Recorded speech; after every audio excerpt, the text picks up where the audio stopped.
Ready? Yep.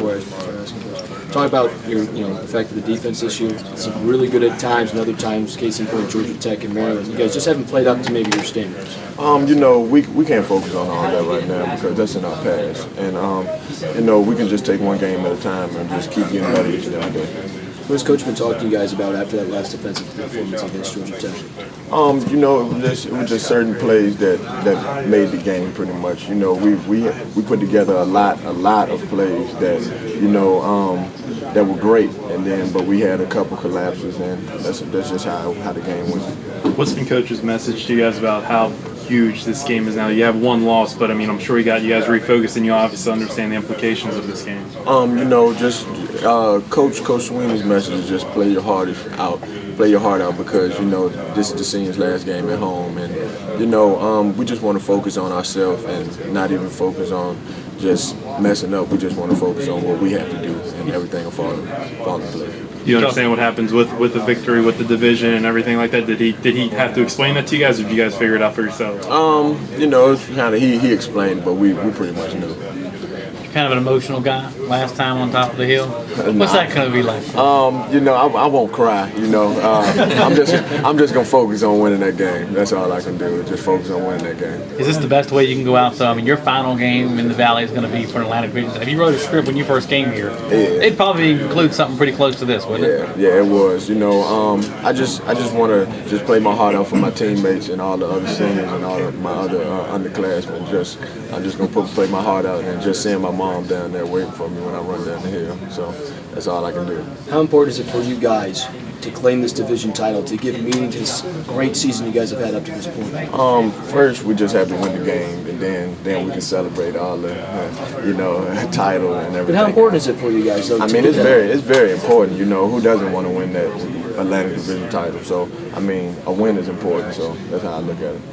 Coach Sweeney talked a lot about leadership this morning, what you guys have done as seniors in front of. What do you feel like you guys have done to maybe mentor some of these younger guys and provide some leadership? Just show them the ropes, and just be a positive influence on and off the field. I remember last time we talked to you a couple of weeks ago, you kept saying, do your job, do your job. Yeah. You go back and look at the film. How frustrating was it when you would see that one person wouldn't do what they were supposed to do? How do you motivate that going forward? Pretty much it's motivation because we had so many plays that we all did our job and we just stoned them. And then it was just a little amount of plays that we didn't do our job, and like I said, it just pretty much made the game. So it's frustrating, but at the same time, that's in our past and that's in the rearview mirror. We can only go forward from here. What's the locker room like as of this moment? Are you guys feeling confident in moving past the loss to Georgia Tech? Oh yeah, the Georgia Tech loss is in our past. There's nothing we can do about that. The locker room is very positive, and we just want to focus on weight and focus on what we have to do to win. Do an extra spring in your step. Was the timing good? Some people you could sulk in the loss for 2 weeks and be down on yourself, but the sense is you didn't do that. You moved forward pretty quick and you're ready to go to the next one. The timing was perfect. Some people say it was too late, but I felt like it was perfect. Because Georgia Tech, the type of team they are, they're a pound for pound team, and so a lot of players had nicks and knacks there, but it pretty much came at the perfect time, and our bodies are very, very rested. What's the biggest concern about Wake Forest?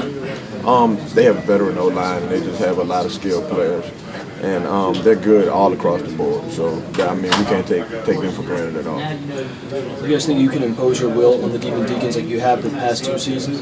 Wake is very mature, so we just have to focus on what we have to do, and everything else will work out. Is there a sense of pride at stake for you, maybe, as a defensive player, considering what's transpired the last 2 times you guys stepped on the field? A sense of pride. I wouldn't say a sense of pride. It's just a sense of just doing your job. That's all you can focus on, is doing your job and not anyone else's job, and everything else will fall in place. Do you think you need to prove something to the rest of the nation, and maybe the confidence that you guys are capable of being a consistent, powerful D week in and week out? We don't have to prove anything to anyone. We just want to prove ourselves to our team and our teammates and coaches. So that's just how we feel about everything. We know what we have, and so everything else will work out. Senior class, if you guys got together and discussed this is your last time together on that field, running down the hill. If you had a meeting with just the seniors, if you have it, will you have one before game time, just to You know, everybody knows what's at stake, and you know, we know it's the last game in Death Valley. I mean, you know, that's gonna be emotional, but at the same time, we know we have to go win this game, and we can't just keep harping on this being our last game because we have plenty of other games left in the season. So, yeah, I mean, we talked about it, but we just want to just go out there and play our hearts out. Regarding that Georgia Tech game again, did you notice more like chop blocking, cut blocking? Last year, Coach Beamer submitted some film to the NCAA because he thought Georgia Tech was doing a lot of chop blocking and cut blocking. Did they do a lot of that? That's just how they play. I mean, if the ref doesn't call it, then it's not illegal. So I mean, that's their type of offense, and that's how we got to play it. So. Right.